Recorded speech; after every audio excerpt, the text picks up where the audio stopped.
அனைவருக்கும் ஆங்கில புத்தாண்டு வாழ்த்துக்கள். அனைவரும் சகல பாக்கியங்களும் பெற்று வாழ்க்கையில் முன்னேற ஆண்டவனை பிரார்த்திக்கிறேன். எல்லோருக்கும் வணக்கம். நம்ம இன்றைக்கி பிகினர்ஸ்க்கான டிப்ஸில் என்ன பார்க்க போகிறோம் அப்படின்னா, ஒரு ரெடிமேட் பேண்ட்டு, அதாவது ரெடிமேட் பிளாசோ பேண்ட்டை எப்படி நம்ம பெரிய பேண்ட்டாக இருக்கிறத எப்படி நம்ம சைஸ்க்கு ஆல்ட்ரு பண்ணலான்றதை பற்றி பார்க்கலாம். பொதுவாக பார்த்திங்கன்னா ரெடிமேட் பேண்ட் எடுக்கும்போது ஹைட்டாக இருக்கிற பேண்ட் நம்ம சைஸ்க்கு பத்தலைன்னா நம்ம பொதுவாக கால் கீழே வெட்டி தைச்சிருவோம்.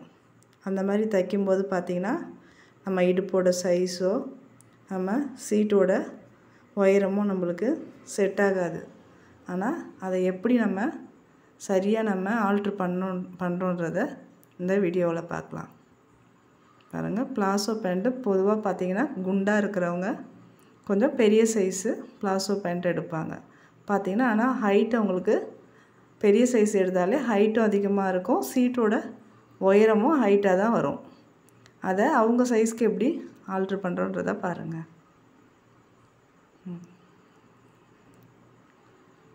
இப்போ நம்ம லெக்கினாக இருக்கட்டும், இந்த மாதிரி பிளாசோ பேண்ட்டு இதெல்லாம் எப்படி நம்ம சீட்டு அந்த தொடப்பகுதியில் கிழிஞ்சு போகிறத கூட நம்ம எப்படி அதை கிழியாமல் அதை தையல் போடுறதுக்கு டிப்ஸ் எல்லாம் இருக்குது. நான் அதெல்லாம் இந்த வீடியோவில் சொல்கிறேன். கடைசி வரைக்கும் வீடியோவை ஸ்கிப் பண்ணாமல் பாருங்கள். பாருங்கள், இந்த அளவு பேண்ட்டை வச்சு தான் நம்ம சரியான அளவில் இந்த பேண்ட்டை ரெடி பண்ண போகிறோம். பொதுவாக நீங்கள் லெகின் பேண்ட் எடுத்தாலும் சரி, இந்த மாதிரி பிளாசோ பேண்ட்டு சாதா பேண்ட்டில் கூட இந்த மாதிரி சீட்டோட உயரத்தை பார்த்திங்கன்னா இந்த மாதிரி இந்த வளைவு, அந்த கர்வ் வந்து இந்த வளைவு கொஞ்சம் கூடுதலாக இருந்தால் தான் உங்களுக்கு பேண்ட்டு கிழியாது, கம்ஃபர்டபுளாக இருக்கும். அதனால் நீங்கள் ரெடிமேட் பார்த்து வாங்கும்போது இந்த நேராக அந்த சீட்டோட உயரம் நேராக இருக்கிற மாதிரி மட்டும் பார்த்து வாங்கிடாதீங்க. இந்த மாதிரி கொஞ்சம் வளைவு இருக்கிறதா பார்த்து வாங்குங்க. அப்போ தான் நம்மளுக்கு கிழியாமல் இருக்கும். பாருங்கள், இதை எப்படி நான் அளவு எடுக்கிறேன்னு பாருங்கள். கரெக்டாக நீங்கள் இந்த சைஸ் இருக்கும்னு சொல்லிவிட்டு மேலேருந்து அளவு வச்சு நீங்கள் கீழ் வரைக்கும் வெட்டிடக்கூடாது. கீழே அளவு வச்சுட்டு மேலே இடுப்பு பகுதியில் துணி எல்லாத்தையும் வெட்டிடக்கூடாது. இந்த சீட்டோட உயரம் கரெக்டாக, இந்த ரெண்டு பேண்ட்டோட அளவும் கரெக்டாக இருக்கா பார்த்துங்க. அந்த சீட்டோட உயரம். ரெண்டாவது பார்த்திங்கன்னா கீழ்ப்பகுதியில் கரெக்டாக மார்க் பண்ணிவிட்டு பாருங்கள், தைக்கிறதுக்காக 1 இன்ச் கிளாத் விட்டு மார்க் பண்ணிக்கோங்க, மடித்து தைக்கிறதுக்கான அளவு.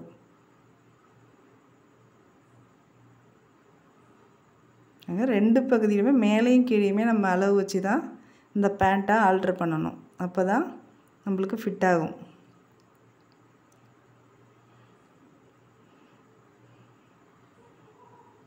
பாருங்கள், நீங்கள் இல்லை மேலேருந்து நீங்கள் மட்டும் கட் பண்ணிட்டீங்க, எலாஸ்டிக் பக்கமும் இந்த எலாஸ்டிக்கும் அந்த எலாஸ்டிக்கும் அந்த இடுப்பு சைஸை ஒன்றா வச்சு கட் பண்ணினா கீழே இருக்கிற பிளாசோவோட அகலம் போயிடும் நம்மளுக்கு.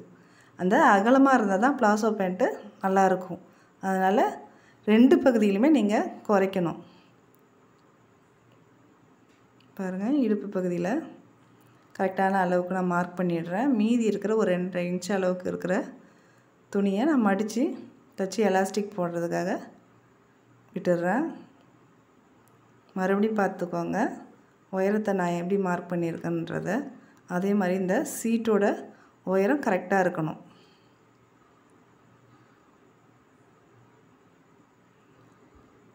இப்போ நான் அளவு வச்சுட்டேன். இந்த ஜர்கின் காட்டனாக இருக்கிற வழுக்கி வருது, நீங்கள் பின் பண்ணிக்கோங்க.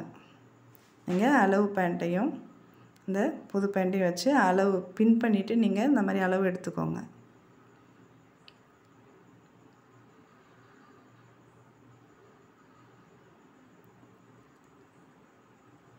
பாருங்கள், இப்போ இந்த மறுபடியும் இந்த சீட்டு மட்டும் கரெக்டாக நீங்கள் செக் பண்ணிக்கோங்க, சீட்டோட உயரத்தை.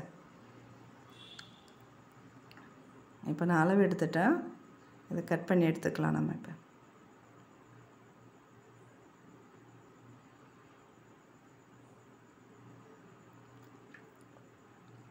நீங்கள் அப்படியே மடிச்சுட்டு நீங்கள் வெட்டும்போது பார்த்தீங்கன்னா இந்த எலாஸ்டிக் இருக்கிற சுருக்கம் உங்களுக்கு ஏற்ற இறக்கம் வர செய்யும். அதனால் பேண்ட்டை பிரித்து போட்டுட்டு இந்த மாதிரி அந்த பழைய மார்க் அந்த அளவுக்கே மார்க் பண்ணிவிடுங்க. இப்போ இந்த எலாஸ்டிக்கை நான் கட் பண்ணி எடுத்துட போகிறேன். பாருங்கள், இந்த மாதிரி மார்க் பண்ணிவிட்டு எலாஸ்டிக்கை தனியாக கட் பண்ணி எடுத்துருங்க.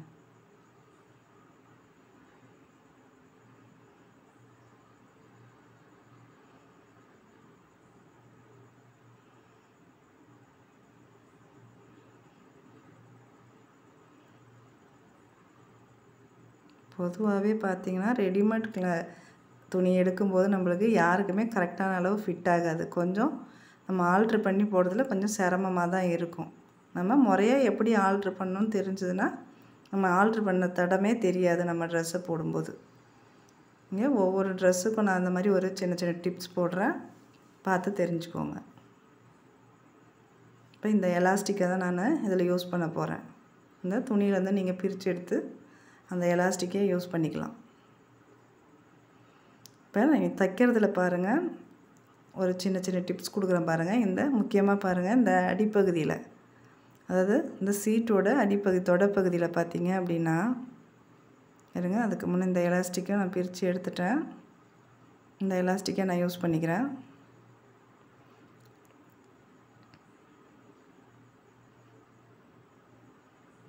அதுக்கு முன்னே இந்த மேல் தையல் போட்டு எடுத்துக்கோங்க. புது பேண்ட் மேல் தையல் முன்னாடியே போட்டு எடுத்துக்கோங்க. இந்த பகுதியில் நம்ம தொடப்பகுதியில் பார்த்தீங்க அப்படின்னா முக்கியமாக இந்த ஜர்கின் கிளாத்தாக இருக்கிறதோ ஜர்கின் காட்டனாக இருந்தாலும் சீக்கிரம் கிழிஞ்சு போயிடும், இல்லை தையல் அப்படி இருக்கும், துணி விட்டு போயிடும். நீங்கள் லெகினில் கூட பாருங்கள், சீக்கிரமாக நம்மளுக்கு பேண்ட் எல்லாமே நல்லாயிருக்கும், இந்த தொடப்பகுதியில் விட்டு போயிடும். அந்த மாதிரி விட்டு போகாமல் இருக்கிறதுக்கு நான் அந்த சின்ன டிப் சொல்கிறேன், இதை செஞ்சு பாருங்கள். இந்த மாதிரி லைனிங் கிளாத்தை ரெண்டாக மடித்து பாருங்க, சென்டர் பகுதியில் இந்த பக்கம் ஒரு 4 இன்ச்சு அந்த பக்கம் ஒரு 4 இன்ச்சு அளவுக்கு அந்த கிளாத்தை மடித்து வச்சு அந்த தையல் மேலே பாருங்கள், அந்த பக்கம் இந்த பக்கம் ஈவனாக ஒரு கிளாத்தை வச்சு வச்சுருங்க. இது மோஸ்ட்லி லைனிங் கிளாத்தாக இருந்தால் நம்மளுக்கு ரஃப்பாக இல்லாமல் இருக்கும்.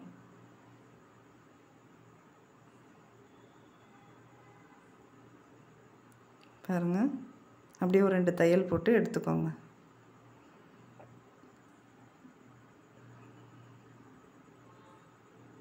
இது ஒரு ஜர்கின் கிளாத்தாக இருக்கிறதுக்கு மட்டும் வச்சிங்கன்னா போதும்.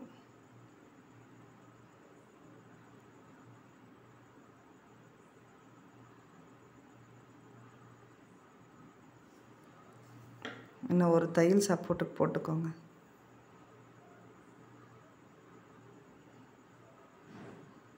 இப்போ இடுப்பு பகுதியில் எலாஸ்டிக் பாருங்கள், ஒரு 2.5 இன்ச்சு விட்டுருந்ததில் ஒரு 1/2 இன்ச்சு அந்த பிசுறு உள்ளதை அப்படியே மடித்து தைச்சிக்கோங்க, ஒரே மடிப்பு.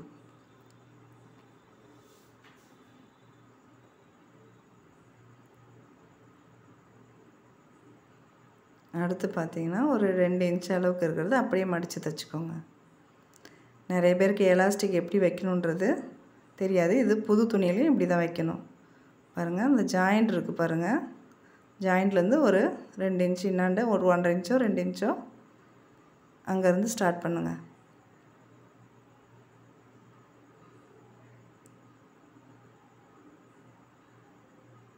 எலாஸ்டிக் பார்த்தீங்கன்னா ஒரு 1.5 இன்ச் அளவு இருக்குது. இந்த 2 இன்ச் அளவு இருந்ததுன்னா கரெக்டாக நம்மளுக்கு எலாஸ்டிக் உள்ளே நுழையிறதுக்கு சரியாக இருக்கும். பாருங்கள், இங்கே அதே மாதிரி அந்த ஜாயிண்ட்டுக்கு அண்ணாண்ட இன்னும் ஒரு 1.5 இன்ச் அண்ணாண்ட விட்ருங்க. இந்த கேப் விட்டால் தான் நம்ம எலாஸ்டிக்கை அதுக்குள்ளே செருக முடியும். பாருங்கள், ஒரு சேஃப்டி பின் வச்சு எலாஸ்டிக்கில் போட்டு அந்த பொத்தல் வழியாக எலாஸ்டிக்கு போடலாம்.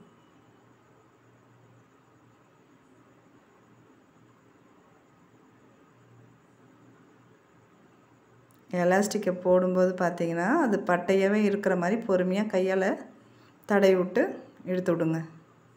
இல்லைன்னா எலாஸ்டிக் முறுக்கிக்கும். முறுக்குனோன்னா நம்மளுக்கு இடுப்போட சைஸில் பட்டையாக தெரியாது, முறுக்கல் வந்துடும்.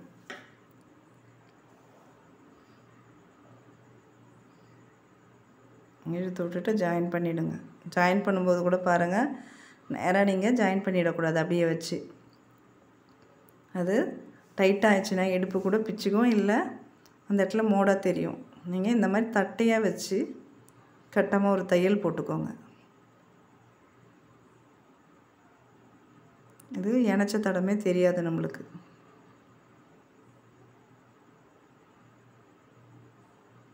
பாருங்கள், 2 தையலாக போட்டு எடுத்துக்கோங்க, எல்லாம் பிச்சுக்கும்.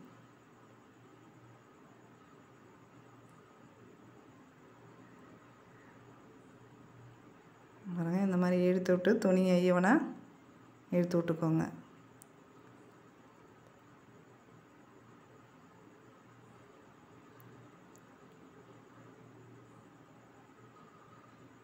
அந்த கேப்பு 3 இன்ச்சு விட்டதை எலாஸ்டிக் மேலே படாமல் வச்சு ஒரு தையல் போட்டுக்கோங்க. வர்ற வீடியோக்களில் டிப்ஸில் பார்த்தீங்க அப்படின்னா, நான் சுடிதார் எப்படி கை வைக்கிறது, அதை எப்படி பெரிய சைஸை ஆல்ட்ரு பண்ணுறது சின்னதாக அப்படின்னு நான் வீடியோ போடுறேன். பாருங்கள், இப்போ இந்த பேண்ட்டை பாருங்கள், ஆல்ட்ரு பண்ண மாதிரியே தெரியாது. பாருங்கள், அவங்க சைஸ்க்கு அழகாக பண்ணியாச்சு. இந்த வீடியோ உங்களுக்கு பிடிச்சிருந்தா லைக் பண்ணுங்கள், ஷேர் பண்ணுங்கள், கமெண்ட் பண்ணுங்கள். உங்களுக்கு பிடிச்சிருந்தா உங்கள் ஃப்ரெண்ட்ஸுக்கும் ஷேர் பண்ணுங்கள். இந்த வீடியோவை கடைசி வரைக்கும் பார்த்ததுக்கு நன்றி.